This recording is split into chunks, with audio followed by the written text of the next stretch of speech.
네, 이 내용입니다.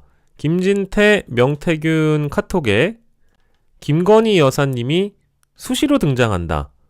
이거 무슨 내용이지? 싶어가지고 오늘은 뉴스타파 쪽에서 나왔던 내용 전반적으로 좀 많이 훑어보려고 해요. 그래서 요 내용뿐만 아니라 다른 내용들도 많이 있기 때문에 같이 한번 시간이 되시는 분들 정확하게 11시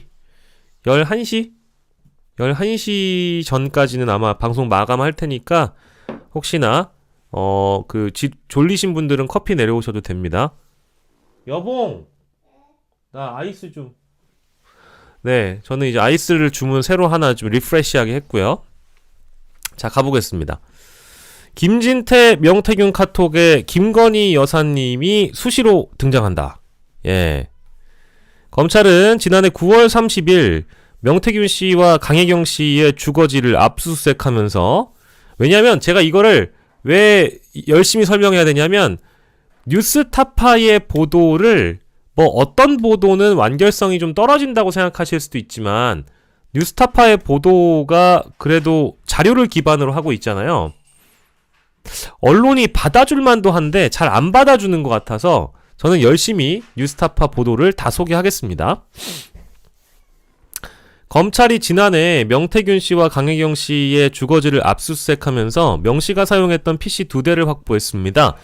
이 PC에서 2022년 3월 25일부터 2023년 10월 23일까지 약 1년 7개월간 김진태 강원도지사와 명태균 씨가 나눈 카카오톡 메시지가 이제 복구가 됐는데요. 두 사람의 대화에는 윤석열 대통령의 부인 김건희 여사가 지난 2022년 6월 1일 지방선거 당시 김지사 공천에 개입한 것으로 보이는 정황이 담겨 있었습니다. 요거는 그때 관련 기사가 또 따로 나와 있어요. 요걸 언급한 건고요. 근데 그뿐만이 아니었다라는 거예요. 김 지사는 당선 전에 명태균 씨에게 여론조사 관련 질문을 수시로 했고, 당선 후에는 레고랜드 사태, 국민의힘 당대표 경선 등 각종 정치 현안에 대해 조언을 구하기도 한 것으로 드러났습니다. 카카오톡 내용들이 다 공개가 돼서 재밌어요. 이 보도. 이 보도는 다른 것보다 재밌어요. 뉴스타파가 구한 검찰 수사보고서 2건.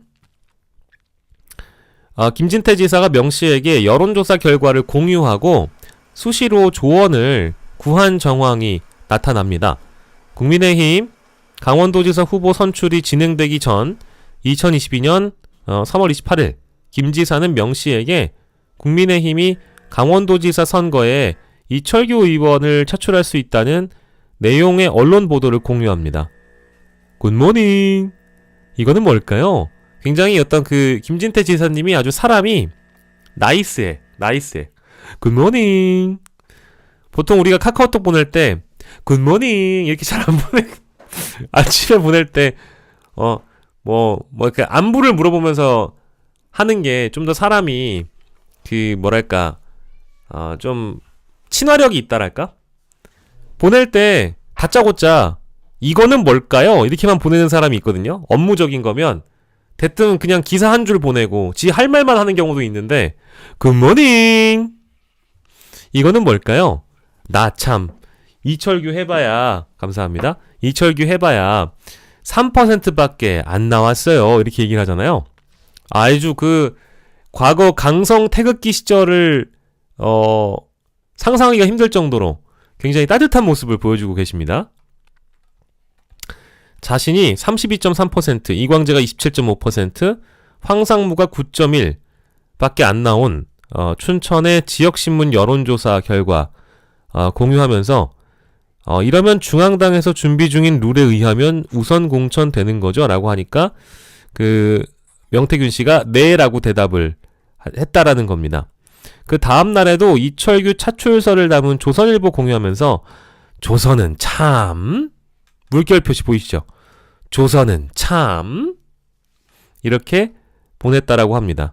이건 이제 검찰 수사보고서 복사 뜬 거고요. 쭉 3월 30일 강원도지사 여론조사 보도를 보내고 여론조사 결과 세부자료 사진 15장을 명태균 씨에게 또 공유를 합니다.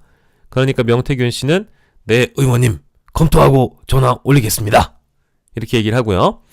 황상무하고 후보 경선이 진행 중이던 4월 21일 김 지사는 자신이 양자 대결에서 민주당 이광재 전 지사를 앞서고 황 전 수석은 이전 지사에게 뒤진다는 내용의 기사를 명 씨에게 공유를 했습니다. 이거 보세요. 오늘부터 경선인데 어떻게 보세요? 라고 조언을 구합니다.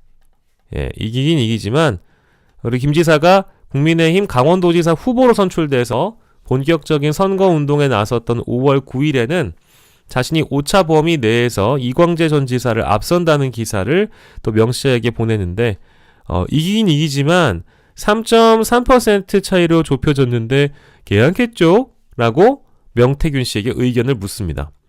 이거 말고도 두 사람의 끈끈한 관계는 계속되거든요. 강원도지사 당선된 이후에도 레고랜드 사태가 있었잖아요. 근데 그거에 대해서도 레고랜드 발언과 관련된 대응에 대한 조언을 구했습니다. 어떤 사람은 가만히 있으라고 하고 어떤 사람은 강력 대응하라고 하는데 명태균 씨가 이렇게 얘기를 하는 거죠. 시간이 지나면 다 해결됩니다. 더 큰 사건들이 몰려와 덮어버립니다. 라는 의견을 건넸고 김 지사는 그럼 좀만 기다려보죠 뭐. 옆에서 지원 사격 좀 시키고 당사자인 저는 좀 빠져있고 하고 물결 표시를 떴습니다. 이분이 물결을 좋아해. 물결을 좋아하는 것 같아. 아까 위에도 물결이 나왔었거든요. 2023년 1월에는요. 국민의힘 지지층을 대상으로 한 새 당대표 선출 적합도 여론조사를 공유하며 의견을 교환했습니다. 이 여론조사에서 나경원 의원이 30.8%, 김기현 의원이 15.2%, 권성동 2%, 윤상현 의원이 1% 지지율을 기록을 했는데 요때는 참 뭐랄까 재밌던 시절이었죠. 근데 요 기사를 공유하면서 제가 보는 관전 포인트 이런 거 좀 아이 참 우리 지사님 귀여워. 1번 나경원 나오려고 안달하겠다. 2번 김기현 많이 올라갔다. 3번 권윤 폭망각. 나경원 나오면 정치 생명 끝날 수도 있습니다. 제가 당대표 나가봤잖아요. 한 자릿수인 사람은 죽었다 깨도 뒤집기 안 되더라고요. 물결 표시. 물결을 좋아하세요. 사람이 참 부드러운 사람이야. 부드러운 사람. 부드러운 사람이랄까? 맞습니다. 그것도 봐. 그러게. 그런데 그녀를 누가 말릴라나 말씀하시는 것도 귀여워. 참고로 레고랜드 사태의 주범인 김진태를 계속 귀엽다고 얘기하는 건 이 사람을 미화시켜주는 게 아닙니다. 그냥 카카오톡 가지고 재밌으니까 놀리는 거예요. 오해하지 마세요. 이에 명 씨는 나경원이 출마하면 정치 생명 위험하다고 경고했고 실제 나 의원은 당대표 경선 출마를 추진했는데 윤석열 대통령은 2023년 1월 13일 나 의원을 저출산 고령 사회위원회 부위원장 기후환경대사직에서 해임했다. 실제로 그렇게 됐죠. 윤 대통령은 나 의원 해임은 사실상 당대표 출마를 반대하는 것으로 해석했고 결국 나 의원은 당대표 경선에 나서지 못했다. 아이고 현자의 돌림 빈센트님 후원 감사드립니다. 2023년 1월 1일 김진태 명태균 카카오톡. 그러고 김기현이 되면 왜 저한테 유리할 게 없다고 했죠? 김기현이 윤핵관 덕으로 되면 나중에 그들의 요구를 거절하기 힘들어서 김기현이 2026년도까지 대표할 것도 아닌데요 뭐. 김기현 바지 당대표 말 안 들으면 이준석 꼴납니다. 그렇군요. 이게 축야거나 이런 거 쓰시는 것도 보면 김진태 지사님이 굉장히 좀 부들부들 유들유들 하신 분이라는 걸 알 수 있겠고요. 자 여기서 이제 나옵니다. 드디어 하이라이트가 나옵니다. 하이라이트 여러분 일어나세요. 하이라이트가 나옵니다. 하이라이트.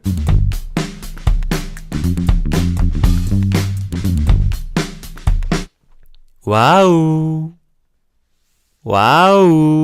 핫뚜 와우 핫뚜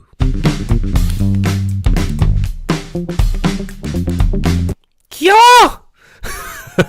자, 김건희 여사 이름도 두 사람의 대화에서 때때로 등장하는데요. 주로 김 지사가 자신에게 유리하게 나온 여론조사 결과를 공유하면 명 씨가 김건희 여사에게 여론조사를 보내고 김 지사가 감사 인사를 하는 시기다. 2022년 4월 13일 강원도지사 선거를 앞둔 4월 13일이었습니다. 김 지사는 자신과 황상무 전 수석이 이광재 전 지사와 가상 양자 대결 벌일 경우 황 전 수석보다 경쟁력이 있다는 여론조사 결과를 명태균 씨에게 전송합니다. 이건 오늘 아침 따끈따끈한 여조입니다 하고 이제 이렇게 자신의 유리한 여론조사를 보내니까 당선인께 보내드리겠습니다. 와우 핫뜨. 당선인 사모님 이준석 대표도 보내드렸습니다. 여기 뒤에 또 뭐가 있는지 모르겠지만 또 김진태 지사님이 하실 말씀은 와우 핫뜨. 아, 귀여운 분이에요. 이분이 이제 강원도지사 후보 시절에 요렇게 와우 보냈다라는 겁니다. 2023년 1월 13일 김 지사는 리얼미터가 실시한 12월 이건 이제 지사가 되고 나서 광역자치단체장 평가에서 자신의 긍정평가가 크게 올랐다는 언론 보도를 명태균 씨에게 공유하면서 레고랜드발 금융위기 책임론에서 벗어났다는 해석도 담겨있는 기사를 이렇게 공유를 합니다. 공유하고 축하드립니다. 이러니까 휴 이제 좀 한숨 돌립니다요. 웃음 물결 웃음 땀땀땀. 윤 대통령 나경원의 사표 수리 아닌 해임 카드 꺼내. 이거 어떻게 생각하세요? 이건 용산 사모님께 보내드렸더니 이것도 이제 김진태 지사가 김건희 여사에게 요거를 보낸 적이 있다라고 얘기를 하는 거죠. 잘 됐다. 아 오빠 나경원 좀 잘라. 아 그래? 내가 이 경원이를 해임시켜줄게. 그랬는데 진태가 사모님 윤 대통령 나경원의 사표 수리 아닌 해임 카드 꺼냈다. 기사 보냈더니 잘 됐다고 좋아하시네요. 이랬다는 거예요. 저도 보내드렸습니다. 아 잊지 않고 명태균도 보내줬다고 하죠. 그럴 수도 있겠다 싶었는데 고맙습니다라고 이제 웃음 표시 보내고요. 김진태 도지사님 화이팅! 이렇게 또 얘기를 하는 거죠. 2023년 7월 15일에는 명태균 씨가 먼저 김 지사에게 김진태 전국 광역단체장 17명 중 지지율 확대 지수 2위라는 기사를 공유합니다.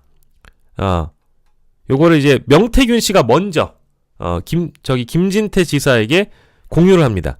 아, 축하드립니다. 이랬더니 다 덕분입니다. 핫뜨. 이분은 사랑이 넘치시는 분인가 봐요. 핫뜨.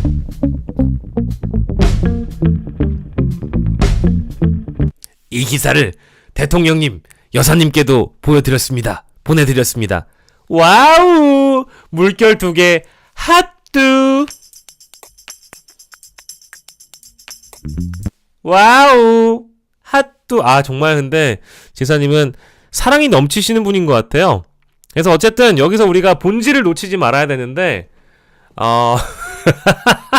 루하님 쿠팡 와우 회원일 거래. 어쨌든 이 두 사람의 관계가 아주 오래전부터 이어졌고 도지사가 되고 나서도 여러 이제 정무적인 판단들을 명태균에게 받았다라는 겁니다.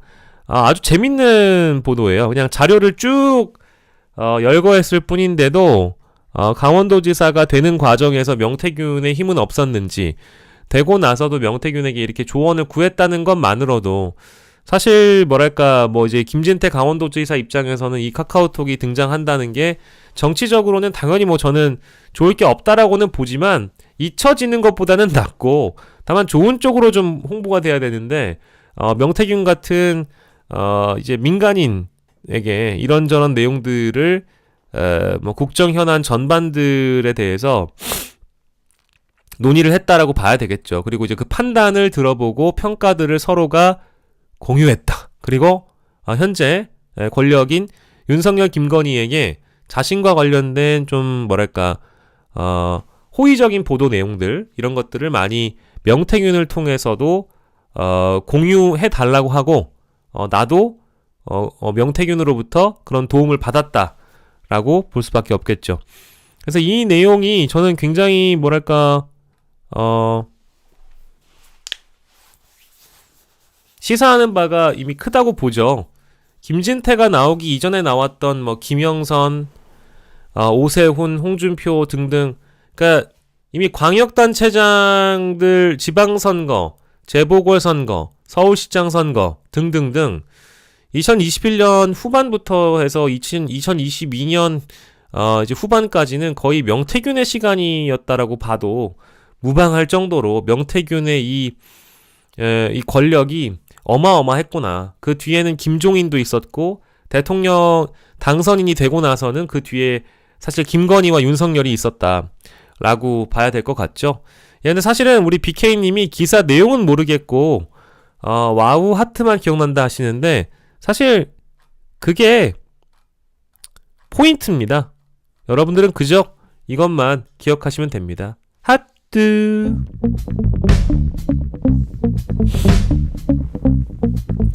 어쨌든 이제 이런 식으로 명태균과 연결이 돼서 강원도지사가 된 거 아니겠느냐, 그런 생각은 드네요.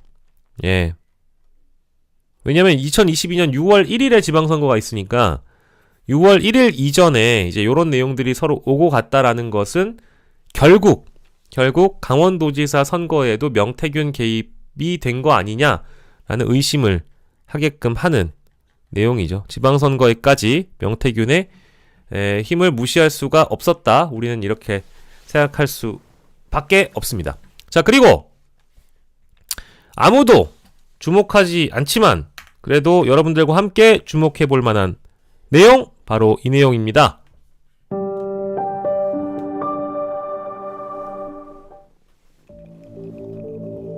명태균 씨는 윤 대통령 부부 육성의 존재를 대통령실에 알려서 구속을 피하려 했지만 지난해 11월 결국 구속됐습니다.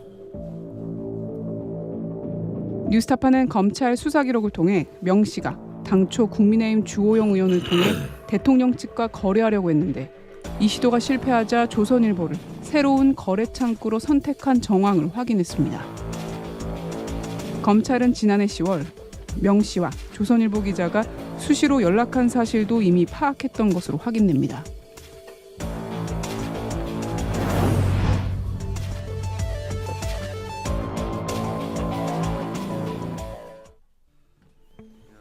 주진우 시사인 편집위원은 유튜브 방송 김어준의 겸손은 힘들다 뉴스공장에 출연해 김건희 여사의 육성을 공개했습니다. 저 정도야말로 우리나라를 망치는 애들이에요. 지는 말 듣게끔 하고 뒤로 다 기업들하고 거래하고 얼마나 못된 놈들일 줄 알아? 아직 난 조선일보 폐간에 난 목숨 걸었어. 이거 누구랑 전화했을까? 주 의원은 명 씨가 대통령실과의 소통 창구로 조선일보 기자를 선택한 것이 격분의 원인이 된 것 같다는 취지로 설명했습니다. 이에 대해 조선일보는 작년 10월 명 씨를 취재하면서 과거 명 씨와 윤 대통령 부부 간의 통화 녹음 파일이 담긴 USB를 입수했으나 이를 제공한 명 씨는 자신의 동의 없이 보도하면 안 된다고 했다면서 본지 기자는 USB를 물론 어떤 형태로든 명 씨 관련 자료를 대통령실에 전달한 적이 없다고 밝혔습니다. 명태균 씨가 조선일보 기자에게 USB를 넘긴 건 지난해 10월. 그런데 이 무렵 검찰도 명 씨와 윤 대통령 그리고 김건희 여사와의 통화 녹음 파일이 USB에 저장된 사실을 구체적으로 파악한 것으로 확인됩니다. 안 와, 진짜 검찰 진짜. 피의자 명태균은 2022년 5월 9일 오전 10시 1분경 윤석열 대통령과 약 2분 30초간 통화하며 녹음을 하고 통화 종료 10여 분 후 카카오톡 내게 쓰기 기능을 통하여 위 통화 녹음 파일을 백업한 사실을 확인된.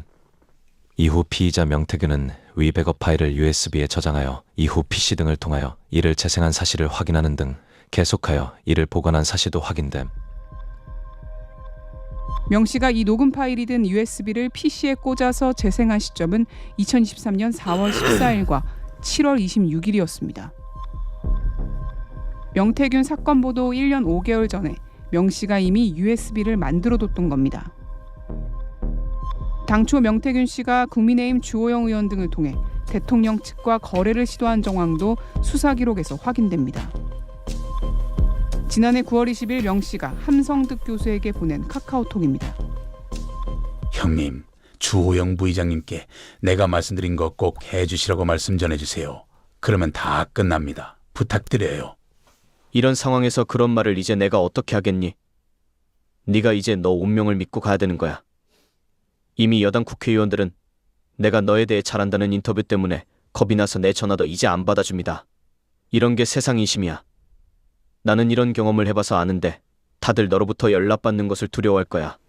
힘내세요. 주호영 대표에게 제가 부탁한 거 말씀해 주시면 끝나요. 제 일 때문에 말씀드린 게 아닙니다. V1, V2일입니다. 형님 부탁드립니다. 형님. 너 일이 아니고 V1, V2 일이면 나는 더욱 못해요.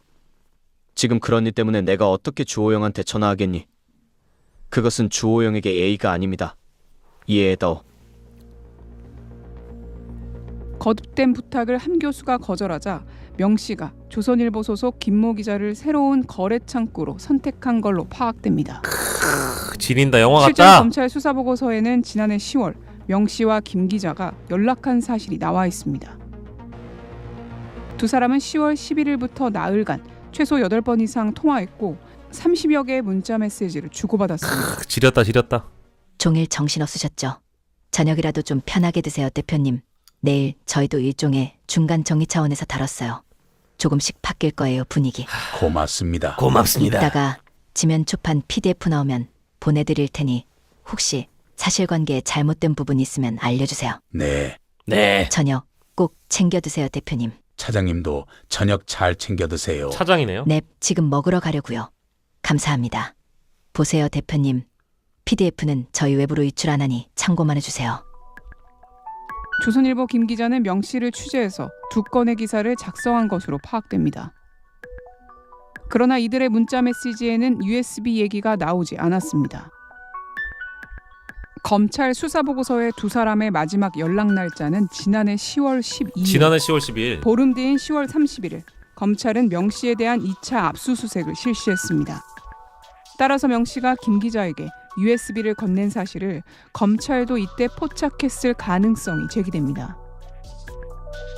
검찰은 그러나 명 씨가 황금폰과 USB를 스스로 제출한 지난해 12월 12일까지 아무런 조치를 하지 않았습니다. 김 기자의 해명도 납득하기 어렵습니다. 명 씨에게 용산에 USB를 전달할 수 없다고 말했는데도 명 씨가 USB를 자신에게 줬다는 겁니다. 그 자료를 줄 때 명태균 씨 제가 왜 한테 줬냐면은 이 윤석열 대통령하고 아주 가깝고 친분이 있고. 아니 명 대표는 저한테 그 자료를 준 게 그분의 의도는 명확했어요. 용산에 전달해달라는 거였어요. 전달해달라고? 그거는 어렵다고 분명하게 얘기를 했죠. 죄송하다고 했어요. 도와주지 못해서. 왜냐면 저는 명태균 대표 고생한 걸 알고 있거든요. 경선 기간에 고생을 하고 이제 경선 기간에 명태균 씨가 활약한 걸 알고 있었어요. 그 정도로 가깝습니다. 그러지 않았지만 제가 USB를 갖고 있는 걸 용산도 알고 있었고 왜냐면 명 대표가 다른 사람 통해서 전달을 했거든요. 용산에. 조선일보는 USB 속 통화 녹음 파일을 보도하지 않은 건 명태균 씨의 허락을 받지 못해서라면서 통신비밀보호법 위반 소지를 거론했지만 근데 아니 구라예요. 2016년 박근혜 국정농단 이거 다 조선이 했는데. 사건 당시 TV조선은 의상실에 등장한 최순실 씨 CCTV를 최 씨 허락을 받지 않고 보도했고 대다수 언론이 인용 보도했습니다. 뉴스타파 이명선입니다. 야, 진짜 영화 같지 않아요, 이거? 와, 씨. 물론 자료들로 많이 만들었지만 뉴스타파가 녹취한 자료들을 많이 입수해가지고 이렇게 동영상으로 엮고 하는데 정말 영화 같은 스토리 한 편을 또 봤습니다. 그러니까 요 보도의 일단 핵심이라는 거는 국민의힘을 통해서 명태균도 주호영 당시 이제 뭐 비대위라고 해야 될까요? 이제 그쪽에다가 전달을 좀 해보려고 했던 것 같아요. 이제 일종의 이제 거래를 해보려고 했었는데 그 거래가 이제 실패했다라는 겁니다. 그런데 이제 1차적인 정치권 거래가 실패하니까 2차로 이제 윤석열 측과 가까운 조선일보 기자 쪽에게 USB를 넘긴 정황을 포착을 한 겁니다. 그리고 이미 그 사실관계는 어느 정도 최근 보도로 인해서 드러난 것이죠. 여러분들도 이미 다 학습이 되셨겠지만 스노우볼님 들어가세요. 감사합니다. 그래서 요거를 제일 잘 알고 있는 쪽이 그럼 누구냐? 이 전체 풀 스토리를 알고 있는 쪽은 누구냐? 검찰이라는 거예요. 근데 검찰이 조선일보가 이미 USB를 확보했을 가능성을 알면서도 검찰이 이미 알았을 가능성이 있으면서 뭔가 그동안에 있던 어떤 수사의 흐름이 이 자료와 이 뉴스 보도를 보고 나니까 저는 검찰은 더 많이 의심스럽다는 생각이 일단 들고요. 검찰이 이 정도의 내용을 이렇게까지 일찌감치 파악했다라고 한다면 당연히 이미 일찌감치 수사가 들어갔어야 하는 것이죠. 근데 아무것도 안 했다는 거잖아요. 그죠? 시기적으로 봤을 때. 이게 9월 5일인가 6일자의 뉴스토마토 보도로 시작이 된 건데 그때 이제 이런 대화들이 다 오고 갔다라는 거 아닙니까? 그죠? 근데 거래에 실패하는 거고, 검찰은 이 내용을 제일 잘 알고 있었던 거고, 그간 우리 이 수사에 착수하면서 쭉 보고 나니까 일단 직감적으로 드는 건 그거죠. 조선일보 말도 믿을 수가 없고, 지금 뭐 검찰의 이런 행보도 그동안 이해하기가 어려웠는데 이런 배경이 있었다라는 거. 창원지검에서는 이미 2024년 11월에도 이런 내용을 다 파악하고 있었을 것이다. 근데 여러분 이게 창원지검의 수사 보고서라든지 이런 것들은 이미 대검을 통해 다 올라가는 거잖아요. 그죠? 그러면 윤석열이랑 김건희가 몰랐겠느냐. 이거는 그냥 저는 계엄의 트리거라고 봐요.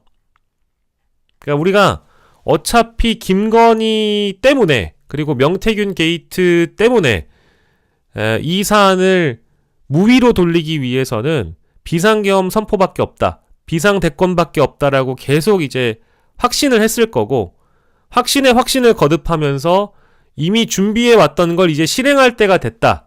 2023년부터 해가지고 시나리오를 쭉 만들어 왔는데 좀 미완되더라도 준비가 좀 덜 됐다고 하더라도 창원지검 검찰청으로부터 올라온 수사 보고서나 뭐 민정수석을 통한 이런 여러 보고들을 들었을 때 야 이거 안 되겠다 이런 생각이 들었고 아마 USB와 관련된 내용도 윤석열 대통령 부부가 파악했을 가능성이 전 뭐 높다고 보죠. 그런 사실을 알았기 때문에 김건희의 입에서 아까 여러분들께서 들으셨던 조선일보를 폐간시켜버리겠다. 이 목숨을 걸겠다라는 얘기가 체포영장이 집행되고 나서 탄핵소추안이 가결된 이후라고 하잖아요. 이 내용이 나온 시점이. 그러면 조선일보 쪽에서는 이것을 가지고 혹시 뭐 대통령실과의 어떤 딜에 나서는 거 아니냐 이런 추론도 가능하고요. 김건희가 왜 이런 얘기를 하는 것인지에 대해서는 좀 더 추가적인 취재가 뒤따라야 된다라고 봅니다. 그리고 조선일보는 사실 좀 수상해요. 난 이거 이걸 믿지 않아요.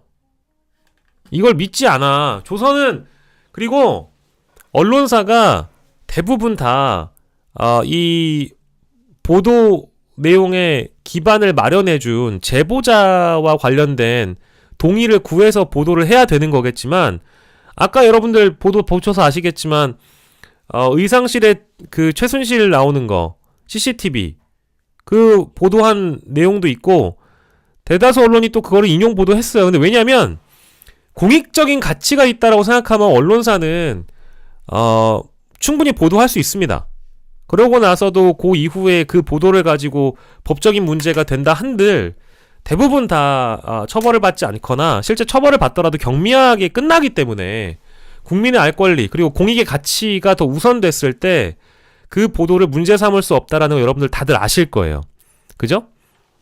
근데 조선일보뿐만 아니라 뭐 대다수의 언론들이 그런 이 법적인 기준을 지키면서 공익적인 보도를 하는 것이 원칙이겠죠. 근데 야 이거는 통신비밀보호법 위반될 수 있지 않아? 이런 거 걱정을 우선적으로 할 거고, 다만 그 가치를 넘어서는 목숨을 걸고서라도 언론사의 명운을 걸고서라도 보도하겠다고 하면 왜 보도 못합니까? 다 보도하지. 예. 그러니까 이거 조선일보 말도 뭔가 앞뒤가 좀 안 맞아요. 예. 믿기가 어려워요. 그 김땡땡 차장 기자가 설명하는 것도 같이 들었잖아요. 그래서 이런 내용들은 좀 저는 아무튼 뭐 수상하다. 예. 요 정도까지만 일단 우리가 알아두면 될 것 같습니다. 그리고 좀 아쉬운데요. 많이 아쉽습니다. 아쉬운데 여러분들 이거 보신 분들 다 계신가요? 다 보셨죠, 이거? 이 내용은 아마 다 보셨을 거라고 저는 보는데, 그래도 또 제 방송에 들어오셨으니까 안 보신 분들이 계실까봐 그래도 한번 볼까요? 한번 볼까요? 아쉬운 대로 볼게요. 그래. 왜냐면 난 이 내용 매우 중요하다고 보거든. 예. 이거 매우 중요한 내용이라고 저는 생각해요.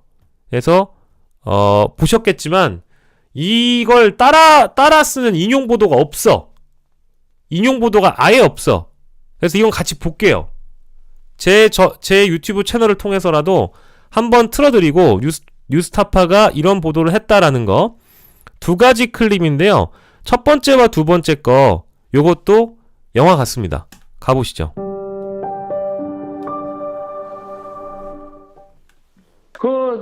공관위에서 나한테 들고 왔길래 내가 많이 김영선이 왔네. 경선 때부터 열심히 키웠으니까 그거는 김영선이 좀 해줘라 그랬는데 뭐 이렇게 말이 많네. 당에서 중진들. 2022년 5월 윤석열 대통령이 명태균 씨에게 왜 이런 말을 했는지, 김영선 전 의원에게 공천을 준 과정에 여권 내부에서 무슨 일이 벌어졌는지는 많이 많네. 명태균 게이트를 관통하는 핵심 그렇게 의혹입니다. 많이 많네. 그러나 용산 대통령실도 여당인 국민의힘도 침묵하고 있습니다. 뉴스타파는 김영선 전 의원의 공천과 관련해 새로운 녹음 파일을 다수 확보해 김영선 전 의원의 공천 과정을 되짚어봤습니다. 예스. 그 결과 김영선 공천 개입 의혹의 중심에는 윤석열 대통령 부부 그리고 이준석 전 국민의힘 당대표가 있었습니다. 공범이야. 지난 2022년 3월 대통령 선거에서 경남 창원시 의창구 득표율은 윤석열 57.9%대 이재명 36.5%, 국민의힘이 압도적으로 많은 표를 얻었습니다. 그리고 석 달 뒤 창원시 의창구에서 국회의원 재보궐선거가 치러졌습니다. 국민의힘 후보로 공천받으면 누구든 국회의원 당선이 유력한 상황이었습니다. 4월 1일 당시 이준석 국민의힘 당대표를 만나기로 했다는 명태균 씨의 육성입니다. 내일 제주도에 5시 출발. 5시. 예, 내일 이준석이하고 밥 먹기로 했고 둘이서. 오늘 제74주년 4.3 추념식에는 여야 주요 정당 대표들도 제주에 참석했는데요. 갔다는 거예요. 이준석 대표는 이 무렵 제주 4.3 추념식을 맞아 제주를 방문했습니다. 4월 2일 저녁 명태균 씨가 김영선 전 의원 회계 책임자 강혜경 씨에게 놀라운 소식을 전합니다. 여보세요? 우리 공표조사나 네. 이준석이가 공표조사나 네. 비공표라도 네. 김지수를 이기는 걸 가져와라. 네. 그러면 전략공천 줄게 이라는. 김영선 예비 후보가 이기는 여론조사 보고서를 만들어 오면 이준석 대표가 당을 설득해 김영선 전 의원에게 공천을 주겠다는 대화 내용입니다. 그 다음 날 4월 3일 명 씨는 이준석 대표에게 넘길 여론조사 작업을 재촉합니다. 내일 해갖고 네. 김지수하고 7대3 계속. 예, 김지수 민주당 후보. 유선 30%. 네네. 유선하면 보수 났지. 네네. 계속 때려야 되는데 유선 비율 늘리고요. 네. 의창은 전략공천 지역이고 어제 준석이한테 사정사정해가 씨발 또 전략공천 받았어. 응, 알겠습니다. 내보고 이기는 여론조사가 네. 몇 개 던져 갈래.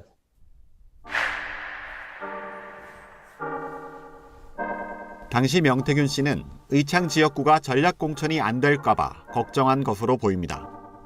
자신이 밀고 있는 김영선 전 의원이 경선에선 승산이 없다고 봤기 때문입니다. 김영선은 경선에서 이길 사람이 아니라. 아니 왜냐면 이겨도 네. 아가뿐다니까. 명 씨는 이른바 윤핵관 의원들이 밀고 있는 것으로 알려진 경남경찰청장 출신의 김종양 후보가 큰 복병이라고 판단했습니다. 그 초선 말 잘 듣는 김종혜가 낫지. 네네네. 네? 뻣뻣한 그 김영선이 하겠어요. 그러니까 경선 자체를 없애려고 내가 네네. 그래 한 거거든. 명 씨는 국민의힘 우세 지역인 창원 의창에서도 민주당 후보를 확실히 이길 수 있을지 걱정했습니다.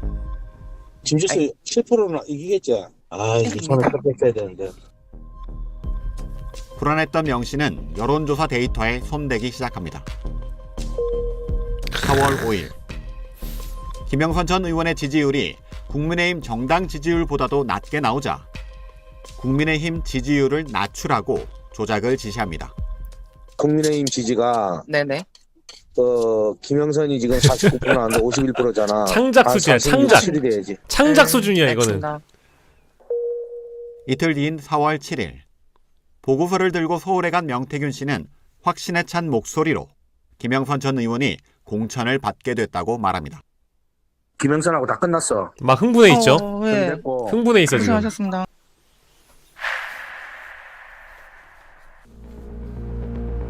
그러나 아직 끝난 게 아무리 아니야. 기다려도 김영선 전 의원의 전략 공천 발표는 그렇지. 나오지 않았습니다. 발표를 해야 끝나는 건데. 명 씨는 발표가 늦어지는 게 이른바 윤핵관 의원들 때문이라고 판단했습니다. 이준석 대표는 김영선 전 의원 공천을 추진했지만 경쟁자인 김종양 후보가 같은 대학 출신의 정진석 의원과 윤핵관 중 한 명인 윤한홍 의원 등을 통해 반발하고 있다는 겁니다. 거기 준석이가 네. 하도 강기훈이 윤한홍이고 정진석이고 막 그 정진석이 고대거든. 김종혜가 울고 불고 난리 났다대. 하도 이 사람 저 사람 애가 막 찔러 들어오고 막. 그럼에도 이준석 대표로부터 김영선 전 의원의 공천을 계속 추진하겠다는 답변을 받았다고 명 씨는 말합니다. 그래갖고 네. 김영선이 내가 그래도 네가 지키라 하니까 알았다 하는데 공표조사 하나 달래. 창원 의창구 후보 결정이 확정되지 않는 사이 이준석으로서는 명분이 필요한 거죠. 명분이. 여론조사 보고서를 계속 만들어냈고 보고서 작성이 늦기라도 하면 이준석 대표를 언급하며 작업을 다그쳤습니다. 아니 시키는 대로 안 할 것 같으면 다 때려치고. 내가 어제 공표를 했잖아. 네. 그럼 소장이 말을 안 들으면 내한테 빨리 전화줘. 중앙에서 지금 이준석이가 빨리 기사 올려 난리잖아 지금. 이번 주에 끝난다고. 아, 엄청 다급해지죠.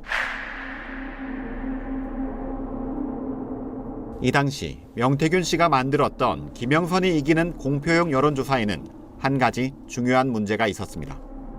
대부분의 조사가 국민의힘 김영선과 자, 여기서부터 중요한 게요.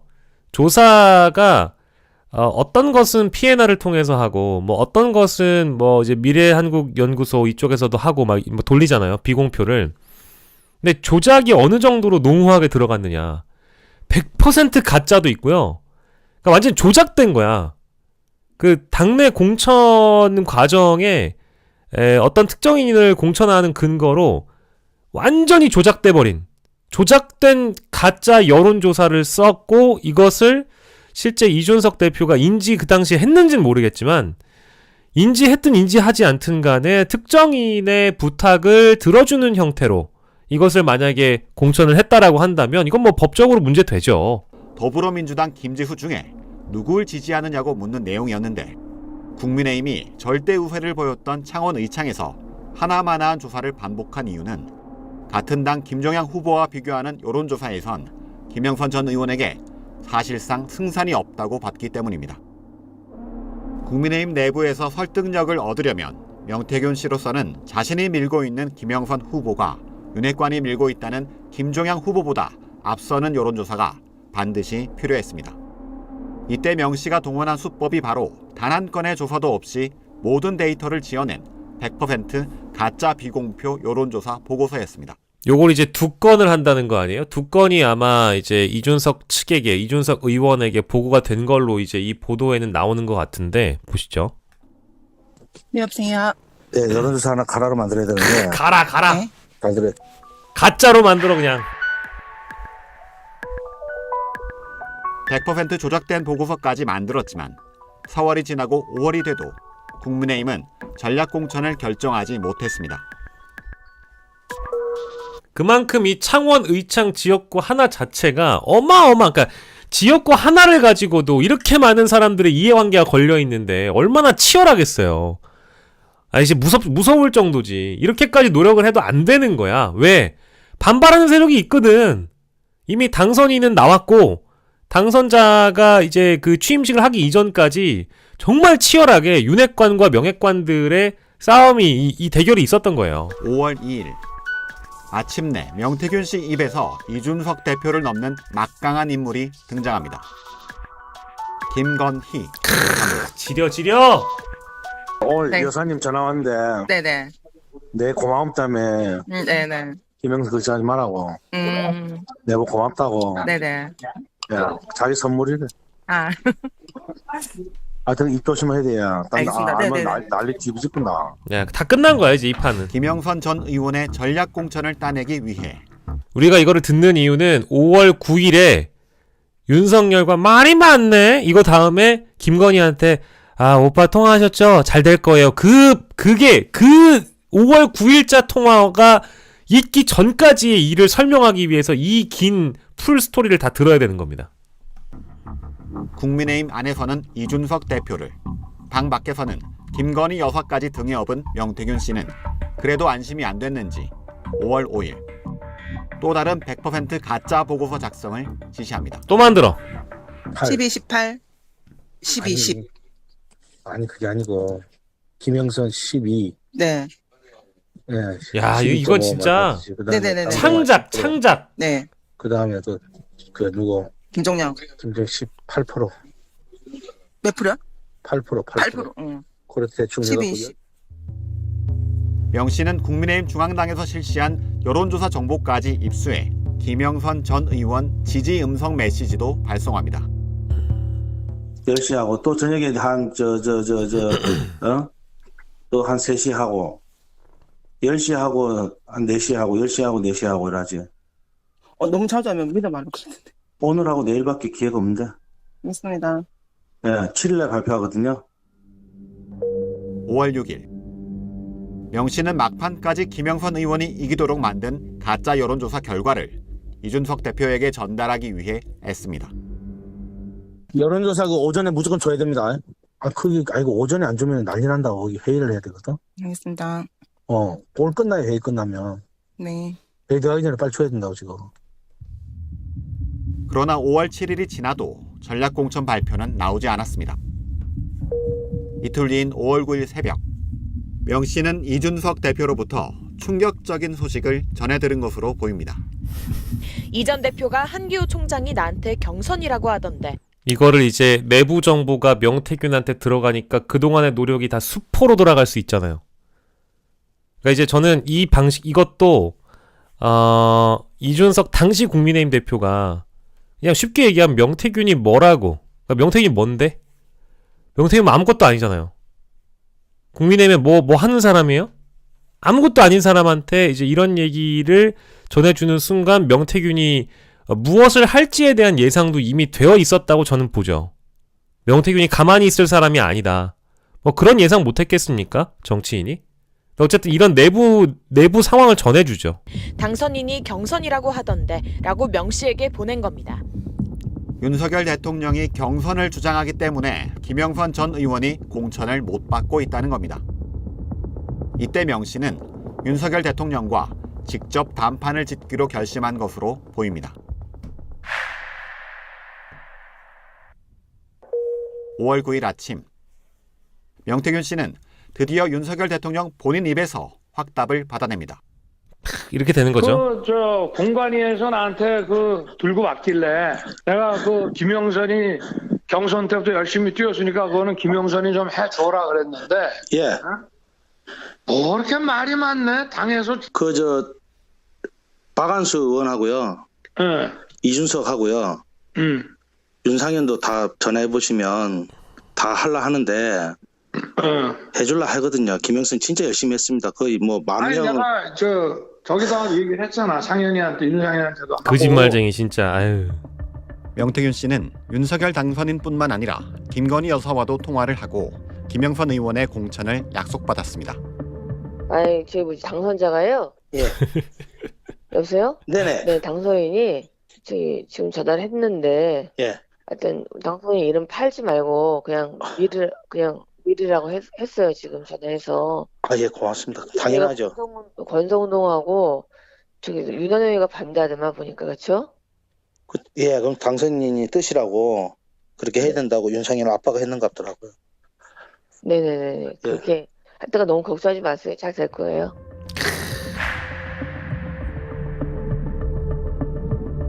명 씨는 윤 대통령의 확답을 받았다는 소식을 측근들에게 전하며 끝까지 저항했던 윤핵관들을 모두 눌렀다는 말도 빼놓지 않았습니다.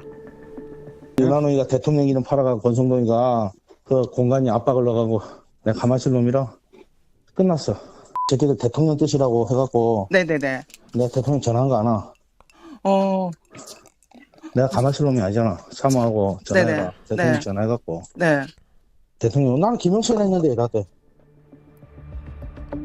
명 씨는 본 선거를 준비하라고 지시하며 입조심을 당부합니다. 아, 그러니까 빨리 그 간판하고. 네네네. 다 연결되죠. 안 돼. 나중에 네네. 후보들 난리 그냥 날 연결되는 겁니다. 거야 이건.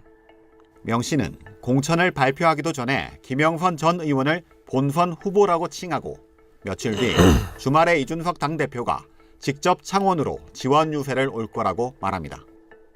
예, 본선 후보니까. 그리고 주말에 올 거거든요. 이준석이가 유세 지원하러. 네네. 예, 그러니까 저쪽 사무소 세팅 다 돼야. 모든 것은 명 씨의 말대로 됐습니다. 다음 날인 5월 10일 국민의힘은 창원 지역의 김영선 전 의원의 전략 공천을 공식 발표했고 닷새 뒤인 5월 15일 이준석 대표가 직접 창원을 찾았습니다. 잡음이 많았던 걸로 알고 있습니다. 그런데 당원과 국민들이 선택한 후보인 만큼 우리 후보들, 공천받은 후보들에게 정당성이 있다. 저는 이렇게 보고 있습니다. 한 달 뒤 김영선 전 의원은 당선됐습니다. 2022년 김영선 의원의 공천은 명태균을 중심으로 이준석 당시 국민의힘 대표와 윤석열 대통령 부부가 개입해 만들어낸 합작품이었습니다. 자, 요거는 이제 전체적인 흐름을 알았잖아요. 제일 중요한 거는 사실 두 번째 보도예요.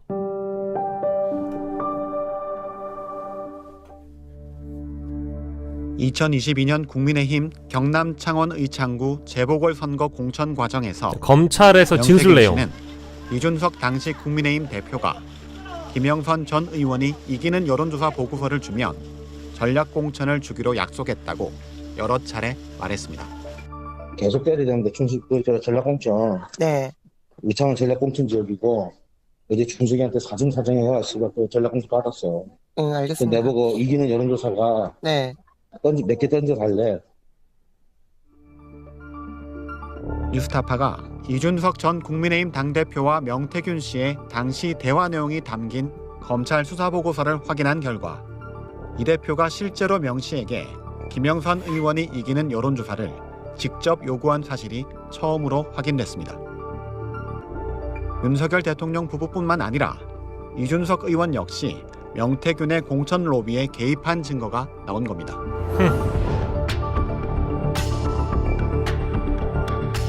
이걸 아무도 보도를 안 했어요. 창원 의창구 보궐선거를 두 달여 앞둔 2022년 4월 2일 오후 10시 8분 명태균 씨가 김영선 전 의원의 회계 책임자 강혜경 씨에게 전화를 걸어 이기는 여론조사 보고서를 가져오면 김영선 전 의원에게 전략 공천을 준다고 이준석 대표가 약속했다고 말합니다. 여보세요? 우리 공표조사나 네. 이준석이가 공표조사나 네. 비공표라도 네. 누구야 김지수를 이기는 걸 가져와라. 네. 그러면 전략공천 줄게 이라는. 명 씨가 강 씨에게 한 이 말은 사실이었을까?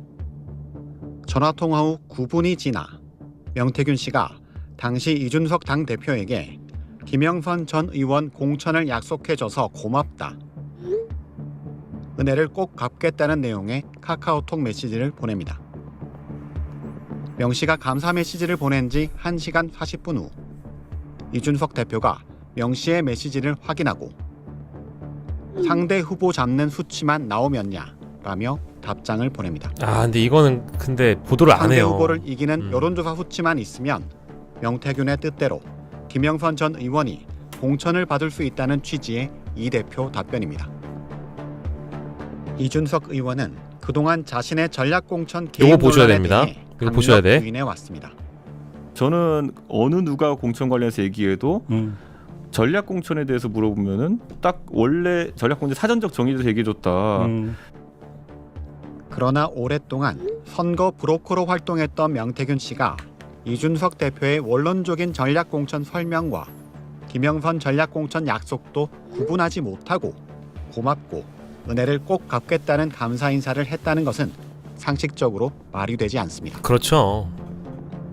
더구나 명태균 씨는 상대 후보를 이기는 수치가 필요하다는 이준석 대표의 말이 나오자 여론조사 자료를 보내겠다. 내일 모레 조사해서 보내겠다고 메시지를 보냈고 이준석 대표는 넵 하고 답까지 했습니다.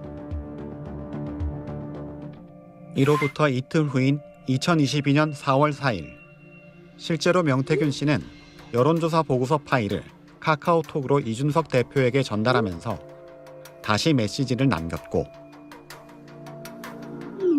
이준석 대표도 넵이라고 답변합니다. 사흘 뒤인 4월 7일 명 씨는 이준석 대표에게 약속한 대로 비공표 자체 여론조사 결과를 보냈고 역시 이 대표는 넵이라고 답했습니다. 뉴스타파 취재 결과 명 씨는 4월 4일을 시작으로 공표 여론조사 4건, 비공표 자체 여론조사 3건 등 최소 7건 이상 김영선 전 의원 여론조사 보고서를 이준석 대표에게 직접 카카오톡으로 보낸 것으로 확인됩니다. 이준석 대표가 요구한 대로 7건 모두 김영선 전 의원이 상대 후보를 이기는 여론조사였습니다. 심지어 명 씨가 이 대표에게 여론조사 보고서를 전달한 4월 24일에는 국회의원 요거 중요합니다. 결정에 막강한 영향력을 가진 윤상현 공천관리위원장에게도 여론조사 보고서를 전달하라는 이준석 대표의 지시가 확인됩니다. 요거 중요합니다. 창원시 의창구 국회의원 재보궐선거 공표용 여론조사입니다. 윤상현 의원한테도 함교수 통해서 토스해주세요. 쿠션 박죠? 함교수 네, 쿠션으로 감사합니다. 윤상현한테 갑니다. 윤석열 대통령 당선인 부부의 최측근으로 알려진 함성득 교수를 통해 윤상현 국민의힘 공천관리위원장에게도 김영선 후보에게 유리한 여론조사 보고서를 전달하라며 명 씨에게 공천 로비 경로를 알려준 겁니다. 이준석 의원은 언론 인터뷰를 통해 국민의힘이 우세했던 창원 의창 지역에서 요거 보셔야 돼요. 이기는 보고서를 주면 자신이 전략 공천을 주기로 했다는 약속이 논리적으로 앞뒤가 맞지 않는다고 주장해왔습니다. 요 주장을 잘 들으셔야 됩니다. 요것도 이제 언론 인터뷰를 그냥 이제 틀어만 놓고 듣고 텍스트를 안 보거나 이 전반적인 분위기를 다 이렇게 함께 보지 않으면 그럴듯하게 넘어가는 경우가 너무 많아요. 그리고 그 얘기를 듣고 질문을 추가적으로 해서 확답을 받아내는 과정이 필요한데 이때는 김종배 MC가 진짜 잘했어요. 그러면 보통 그런 얘기를 할 때는 내부에서 경쟁하는 그 당내 후보와의 경쟁력이 월등한 사람에게 전략공천 주는 거다인데 그거를 제대로 알아듣지도 못한 거잖아요. 그거는 명태균이 제대로 말을 알아듣지 못한 거나 그러면 이런 말씀을 하신 적이 없다? 그러니까 그 조사를 갖고 왔다 해가지고 그걸로 전략공천 주진 않죠. 그러니까 예를 들어 대구에 가가지고 예를 들어 나왔죠. 예를 들면 이런 거예요. 다시 말해서 그건 이런 겁니다. 제가 이렇게 말씀드릴게요. 김라는 사람을 국민의힘 후보로 타이틀 달아가지고 민주당 후보 이준석이나 연서 돌리면 압승하세요. 네. 근데 그 자료를 가지고 공천 줘야 된다? 뭐 그런 거잖아요. 아무튼 이런 말씀 하신 적이 없다라는 말씀이실까요? 자, 어색한 웃음을 짓고 있는 우리 이준석 당시 전 대표님이신데 정리를 하면? 예, 저는 그런 거 이게 논리적으로 말이 안 되는 거기 때문에 할 수가 예, 논리적으로 말이 안 되는 거기 때문에 할 수가 없어요. 없어요.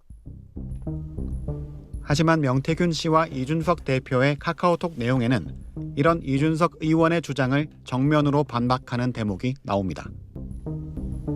2022년 4월 30일 당시 명태균 씨는 의창구 국회의원 적합도 결과 보고서라는 여론조사 보고서를 카카오톡으로 이준석 대표에게 보냅니다. 5월 6일에도 의창구라는 제목의 파일을 이준석 대표에게 보내는데 뉴스타파 취재 결과 4월 30일과 5월 6일에 전달된 두 건의 보고서는 국민의힘 김영선 후보와 민주당 김지수 후보의 지지율 결과를 담은 5건의 보고서와는 달리 내부 경선. 당시 윤핵관이 밀고 있던 같은 당 김종양 후보를 앞서는 결과가 포함돼 있었습니다. 공천 발표가 임박한 시점에서 기존 보고서와 달리 같은 당 후보도 앞서는 여론조사가 이 대표에게 전달된 겁니다. 특히 같은 당 후보 대비 경쟁력을 물었던 마지막 두 건의 비공표형 보고서는 기억나시죠 아까? 앞서 뉴스타파 보도를 통해 명태균 씨가 100% 조작하라고 지시한 가짜 보고서였습니다. 김종영 8, 김명수 15, 15, 말 나온 대로 15, 12, 10, 8 창작 보고서. 검찰이 여론조사 보고서를 주고받은 이준석 대표의 카카오톡 대화를 제시하자 그동안 공천비리 의혹을 부인했던 명태균 씨는 이준석 대표가 김영선 공천을 약속했다고 마지못해 시인했습니다. 명태균 시인을 한 거죠. 검찰에서. 피의자는 이준석으로부터 여론조사에서 상대 후보를 앞서는 결과를 확보한다면 김영선을 공천해주겠다라는 말을 들은 것 아닌가요? 지금 위 메시지를 보고 생각해보니 이준석은 경선 상대 후보를 이기는 수치가 나오면 김영선을 공천해 주겠다라고 말한 것 같습니다. 당시 국민의힘 당대표였던 이준석 의원이 명태균 씨의 청탁을 받고 김영선 전 의원의 공천을 약속했다는 증거가 두 사람의 카카오톡 대화 기록을 통해 드러났습니다. 그래. 특정인에게 유리한 여론조사 보고서를 사실상 요구하고 반복적으로 제공받았을 뿐만 아니라 윤상현 공천관리위원장에게 전달하도록 지시한 사실도 확인됐습니다.